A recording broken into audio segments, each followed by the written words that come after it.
Hello everyone, welcome back to my channel that is English Field. As you all know that here we prepare for TGT, PGT, English and LT grade even.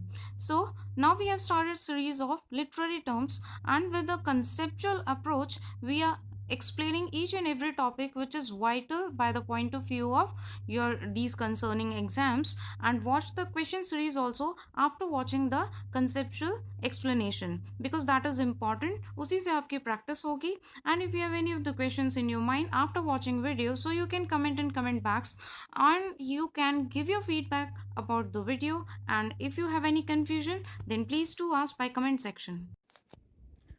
तो friends हम sonnet पढ़ेंगे और sonnet के types पढ़ेंगे, उसमें जो भी important points हैं उनको स्टडी करेंगे और मेनली वही पॉइंट हम डिस्कस करेंगे जो कि इन तीनों exam TGT PGT LT grade में आपसे पूछा जाता है या फिर पूछा जा सकता है या फिर पूछा जा चुका है. तो सारे क्वेश्चन सीरीज भी आपको मिलती ही जाती हैं, तो उनको आप देख लीजिएगा और भी क्लियर हो जाएगा. तो आइए देखते हैं विदाउट वेस्टिंग एनी टाइम. सो सोनेट बेसिकली वैसे तो 6 होते हैं डिफरेंट टाइप्स के, बट जो मेन होते हैं वो ये 3 सोनेट्स होते हैं. इटालियन और पेट्रार्कन सोनेट. इटालियन सोनेट भी बोलते हैं और उसे पेट्रार्कन सोनेट भी बोलते हैं. तो आपको कंफ्यूज नहीं होना है बिल्कुल भी, दोनों में से कोई भी नाम आपको दिया जा सकता है. स्पेंसरियन सोनेट है एक होता है, और इंग्लिश और Shakespearean sonnet, right. English sonnet भी बोल के आ सकता है और शेक्सपियरियन सोनेट भी बोल के आ सकता है. तो ये हमारे हो गए सोनेट के टाइप. अब हम देखेंगे आगे. Now what is sonnet. Sonnet के टाइप्स आपने पढ़ लिए. अब सोनेट है क्या, what is the definition of sonnet, और what are the essential points that consist in sonnet. A sonnet is a poem that has 14 lines. तो सबसे पहले आपको ये पता होना चाहिए कि सोनेट बोलते किसको है. वैसे तो इसका स्ट्रक्चर थोड़ा कॉम्प्लेक्स होता है, थोड़ा कॉम्प्लिकेटेड होता है, बिकॉज कुछ फिक्स डिक्शंस होते हैं जो इसमें आपको फॉलो करने होते हैं. तो देखिए, a sonnet is a poem that has 14 lines. Sonnet में 14 लाइन्स होती हैं. एक क्वेश्चन आपका ये बनता है, each line has 10 syllables. Her line में 10 सिलेबल्स होते हैं, ये भी एक क्वेश्चन बनता है. The poem consist a fixed pattern of rhyme. जैसा कि मैंने बताया कि थोड़ा सा कॉम्प्लेक्स और कॉम्प्लिकेटेड होता है ये, तो इसके जो पोएम होती है उसमें एक फिक्स्ड पैटर्न वो फॉलो करता है, fix pattern of rhyming follow करता है उस 14 लाइन्स में.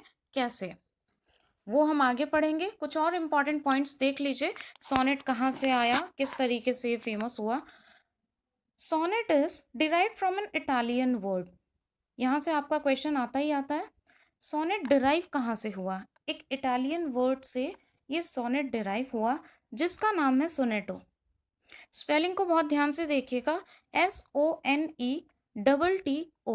ठीक है, इटालियन वर्ड में इसको सोनेटो बोलते हैं, इसी से सोनेट डिराइव हुआ है. ये आपको समझ में आ गया. अब इसमें दो क्वेश्चंस बन सकते हैं, from which term sonnet is derive. तो सोनेटो आपको ऑप्शन में दिया होगा, या फिर ये हो सकता है कि सोनेट कौन से इटालियन वर्ड से डिराइव हुआ है, या ग्रीक वर्ड से डिराइव हुआ है, या लैटिन वर्ड से डिराइव हुआ है. ठीक है, तो वो लैंग्वेज आपको पता होनी चाहिए. इट इज इटालियन, जिसका कि मतलब होता है मीन्स अ लिटिल सॉन्ग और अ लिरिक. इस सोनेटो का मीनिंग होता है अ लिटिल सॉन्ग और a lyric. Now next, most important point, it was created by. ठीक है, it was created by Giacomo de Lentini. इन्होंने इसको क्रिएट किया था 13th सेंचुरी में, पहले इन्होंने ही क्रिएट किया था. ठीक है, लैटिन लैंग्वेज में इसे सोनस बोलते हैं, राइट. वैसे ये क्वेश्चन आया तो नहीं है, बट फिर भी आपको नॉलेज होनी चाहिए.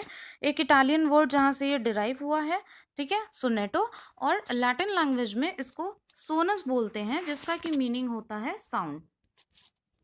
Got it. Now sonnet is written in iambic pentameter. ठीक है, इसका एक फिक्स पैटर्न होता है और ये एम्बिक पेंटामीटर में लिखा जाता है. जो लिरिक है, जो सोनेट है 14 लाइन्स का, ये एम्बिक पेंटामीटर में लिखा जाता है. इट वॉज यूज्ड या फिर इंट्रोड्यूस्ड, ठीक है, first by the Earl of Surrey and Sir Thomas Wyatt in 16th century. Introduce किसने किया इन्हें, इसे फर्स्ट गायकोमो. तो उन्होंने तो इसको प्रेजेंट किया, क्रिएट किया था, सबसे पहले वही थे, बट इसको इंट्रोड्यूस करने वाले, यूज करने वाले कौन थे? Earl of Surrey and Sir Thomas Wyatt. ये क्वेश्चन इंपॉर्टेंट है, आता भी है in 16th century. Next point, Shakespeare used it and made it famous as Shakespearean sonnet, right. अब क्योंकि इसका नाम शेक्सपियरियन सोनेट है, इसका मतलब ये नहीं है कि ये सोनेट शेक्सपियर ने ही इंट्रोड्यूस किया, शेक्सपियर ने ही क्रिएट किया, ये आप बिल्कुल माइंड में रखिएगा, राइट। क्रिएट किसी और ने किया, फर्स्ट इंट्रोड्यूस थॉमस यार्ड ने किया, right.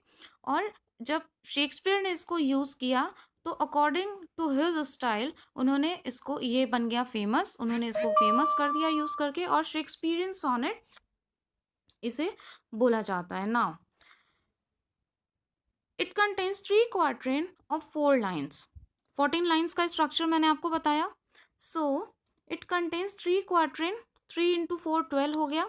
Couplet of 2 lines, couplet is a couple of lines जिसमें 2 होते हैं, तो 12 प्लस 14 12 प्लस 2 इज 14, तो टोटल 14 लाइन्स हो गई, जो कि मैंने आपको बताया था।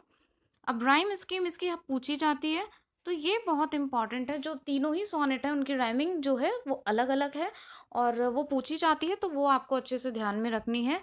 ए B C D, then E F, last में आपका जो कपल ऑफ 2 लाइन्स बचा वो जी। तो ये राइमिंग स्कीम एक फिक्स पैटर्न फॉलो करना होता है, तो that is called English sonnet, right. Now Petrarchan sonnet और Italian sonnet. This sonnet was made famous by the Italian Renaissance poet Petrarch, right? अब ये जो पेट्रागन सोनेट है इसको हम इटालियन सोनेट भी बोलते हैं, और ये फेमस किसके थ्रू हुआ था? The Italian renaissance poet Petrarch. तो पेट्रार्क जो इटालियन पोएट थे, उन्हीं की वजह से इसका नाम पेट्रागन सोनेट पड़ गया। Thomas Yard followed Petrarchan's sonnet used by Milton, Rossetti and Wordsworth, William Wordsworth. Thomas Yard देखिए आ गया, इन्होंने ही फर्स्ट टाइम इंट्रोड्यूस किया था। सो फॉलोड पेट्रार्कन सोनेट, इन्होंने पेट्रार्कन सोनेट को फॉलो किया, जो कि मिल्टन, रोसेटी एंड वर्ड्सवर्थ ने भी यूज किया, तो उसको इन्होंने फॉलो किया। अब इसका स्ट्रक्चर कैसा होता है? अभी आपने शेक्सपियरियन सोनेट का पढ़ा, अब आप पढ़ रहे हैं पेट्रार्कन सोनेट का स्ट्रक्चर कैसा होता है, सबका अलग अलग होता है, as already I have told you. Poem of 14 lines, क्योंकि ये सोनेट है, ये भी 14 लाइन्स की होती है। फर्स्ट स्टैंजा जो आपका होता है वो होता है ऑक्टेव। ऑक्टेव में 8 लाइन्स होती हैं। क्वेश्चन ऐसे भी आता है कि ऑक्टेव कंसिस्ट ऑफ, तो डिफरेंट डिफरेंट ऑप्शंस दिए होंगे, whatever could be the number, so you have to recognise कि 8 लाइन्स ऑक्टेव को बोलते हैं। सेकेंड स्टांजा जो होता है वो 6 लाइन सेस्टेट, जो कि ऑक्टेव को फॉलो करता है, तो सेस्टेट हम 6 लाइन को बोलते हैं। इसकी एक अलग से मैं वीडियो भी बना दूंगी, लाइन्स कितनी लाइन्स को क्या क्या बोलते हैं, ठीक है। और इसकी जो राइमिंग होती है, जो 8 लाइन का स्टांजा होता है आपकी, उसकी होती है A B B A. 6 line sestet का जो राइमिंग होता है वो होता है सी डी सी, राइट। तो ये राइमिंग आपको याद रखनी है, ये स्ट्रक्चर आपको याद रखना है बहुत अच्छे से।